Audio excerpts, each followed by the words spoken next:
E aí galera, vocês estão no Comida da Hora e hoje vocês vão aprender a fazer esse brigadeirão de micro-ondas.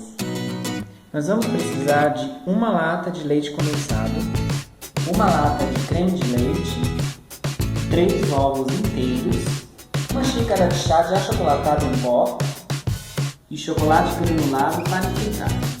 Vamos começar acrescentando todos os